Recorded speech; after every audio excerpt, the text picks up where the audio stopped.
इस लड़ाई की सबसे बड़ी मुसीबत यही है कि वैक्सीन नहीं है। अभी तक सिर्फ एक ही विकल्प है, लॉकडाउन और सिर्फ लॉकडाउन।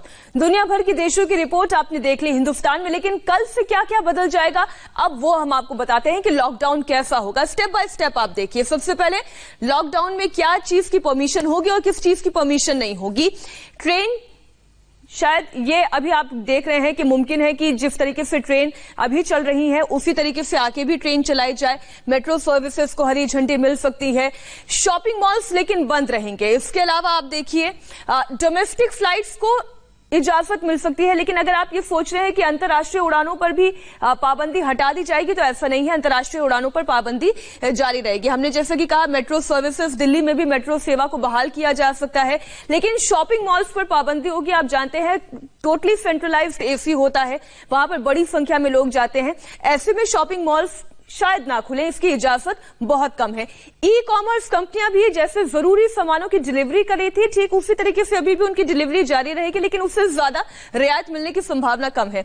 इंटर स्टेट मूवमेंट बस का अभी भी बंद रहेगा, यहां पर पाबंदी रह सकती है। यह हम उन कंटेनमेंट जोन्स की बात कर रहे हैं और साथ ही ऑरेंज जोन की बात कर रहे हैं, जहां पर ये टोटली शायद आपको इसी तरीके का स्वरूप लॉकडाउन 4 का भी दिखाई देगा।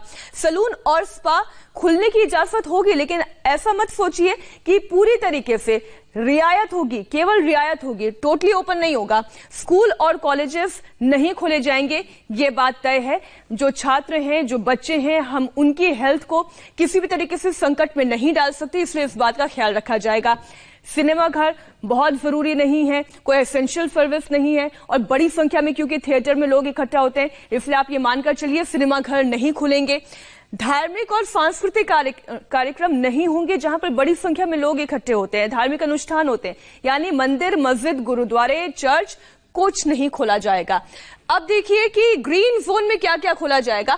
आधी सवारी के साथ बसेस का मूवमेंट रहेगा। जिले की सीमा के अंदर ही बस चलेगी, यानी अगर उत्तर प्रदेश है तो उत्तर प्रदेश के अंदर बस चलेगी। टैक्सी में केवल 2 सवारी अलाउ की जाएगी, यानी एक ड्राइवर और पीछे 2 सवारी। प्राइवेट कार और बाइक को छूट दी जाएगी, ये भी तय है, लेकिन इसमें भी संख्या का ध्यान रखा जाएगा। आगे एक ड्राइवर होगा, पीछे की सीट पर 2 जन बैठ सकेंगे, इससे ज्यादा की छूट नहीं होगी। और बाइक पर भी एक व्यक्ति बाइक चलाएगा, इतनी ही छूट है। हालांकि अभी आप देख रहे होंगे कि 2 लोग बाइक्स पर दिखाई देने लग गए हैं। ऑटो रिक्शा को छूट दे दी गई है। ये ग्रीन जोन की हम बात कर रहे हैं। आप ध्यान रखिए, ग्रीन जोन वो जोन है जहां पर कोरोना का कोई ना संदिग्ध है और ना ही कोई पेशेंट है। ऑटो रिक्शा, सिंगल दुकानें, सलून और ब्यूटी पार्लर खोले जाएंगे, लेकिन यहां पर रियायतें होंगी, पूरी तरीके से नहीं खोला जाएगा। ऐसा भी नहीं है कि लॉकडाउन में छूट केवल ग्रीन जोन में दी जाएगी। जोन को बदलते हैं, देखते हैं कि ग्रीन जोन के अलावा और किन किन जोन में क्या क्या रियायत होगी। अब आप देखिए, स्पा सेंटर की हमने बात की, चश्मे की दुकानों की बात की, मेडिकल स्टोर अभी भी खुल रहे हैं, आगे भी खुलेंगे। इनके अलावा ई कॉमर्स डिलीवरी, यानी आप जो ऑनलाइन डिलीवरी के लिए सामान मंगवाते हैं वो भी जारी रहेगा। ये तो ग्रीन जोन की बात हो गई। और जैसा कि हमने कहा कि ग्रीन जोन में और क्या क्या चीजें हैं जो खोली जा सकती हैं। शराब की दुकानें आप जानते हैं खुली हुई हैं। जिम शर्तों के साथ खोला जाएगा। सरकारी और प्राइवेट दफ्तर भी खोल दिए जाएंगे, लेकिन इसमें कर्मचारियों की संख्या कुछ नियमित रहेगी। और खेती के सभी काम पूरी तरीके से किए जा सकते हैं, यानी किसानों को राहत यहां पर मिलेगी। अब हम बात करते हैं ऑरेंज जोन की, जहां पर कोरोना वायरस के केसेस भी हैं, संदिग्ध भी हैं, लेकिन उनकी संख्या कम है। आधी सवारियों के साथ बसेस चलेंगी, यानी अगर 80 सीट है तो केवल 40 सीट ऑक्यूपाई होंगी। कैब को अनुमति मुमकिन है, हो सकता है यहां पर ओला उबर जैसी कैब्स चलने लग जाएं। ड्राइवर और 2 पैसेंजर के साथ भी कैब चल सकती है, मूवमेंट हो सकता है। कार में 2 सवारी ही रहेंगी, यानी आगे एक ड्राइवर, पीछे एक सवारी को बैठाया जा सकता है। ये तो मूवमेंट होगा, यानी यातायात में इन चीजों का ख्याल रखा जाएगा। और क्या चीजें, बाइक पर केवल 2 लोग रहेंगे, यानी आगे एक जन बैठेगा, पीछे एक जन और सवारी होगी।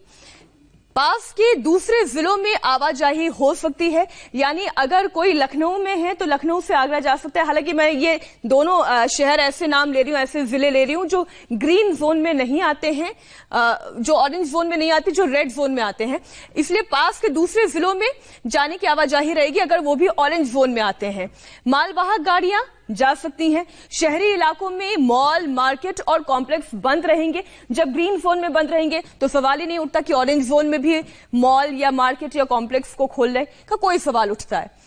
ऑरेंज जोन में और क्या क्या खुलेगा? सिंगल दुकानें खुलेंगी, सरकारी और प्राइवेट दफ्तर खुल जाएंगे, शराब की दुकानें यहां पर जैसे अभी खुली हैं वैसे लॉकडाउन 4 में भी खुलेगी, खेती के सभी काम होंगे। तो ग्रीन जोन में भी खेती का काम होगा, ऑरेंज जोन में भी खेती का काम होगा। लेकिन अब बात आती है रेड जोन की। जी हां, जहां पर कंटेनमेंट जोन है। अब वहां पर क्या स्थिति होगी?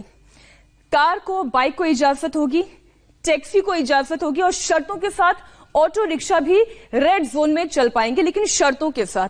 और सिंगल दुकानें जैसे अब कहीं कहीं खुलने लगी हैं, कुछ इसी तरीके की व्यवस्था लॉकडाउन 4 में भी होगी कि सिंगल दुकानें खुलेंगी लेकिन मॉल नहीं खुलेंगे। अस्पताल खुलेंगे जैसे कि अभी खुले हैं, मेडिकल स्टोर खुलेंगे ठीक उसी तरह जैसे लॉकडाउन 1, 2 और 3 में हमने देखा। सरकारी और प्राइवेट दफ्तर यहां भी खोले जाएंगे, लेकिन बहुत ज्यादा एहतियात के साथ कर्मचारी इन दफ्तरों में काम करेंगे। शराब की दुकानें अभी भी खुली हैं, आगे भी खुली रहेंगी। ट्रकों की आवाजाही होगी क्योंकि सामान यहां से वहां पहुंचाना होता है, जिलों में इन्हें ले जाना होता है, इसलिए ट्रकों की आवाजाही जारी रहेगी। खेती के सभी काम रहेंगे, चालू रहेंगे। इसका मतलब यह कि चाहे रेड जोन हो, चाहे ग्रीन जोन हो या ऑरेंज जोन हो, इन तीनों ही जोन में खेती का काम इसी तरीके से बिना किसी व्यवधान के जारी रहेगा। हमें रुकना होगा एक छोटे से ब्रेक के लिए। कुछ और अहम खबरों के साथ हम होंगे फौरन हाजिर, लेकिन ब्रेक पर जाने से पहले देखिए आज का ओ माय गॉड।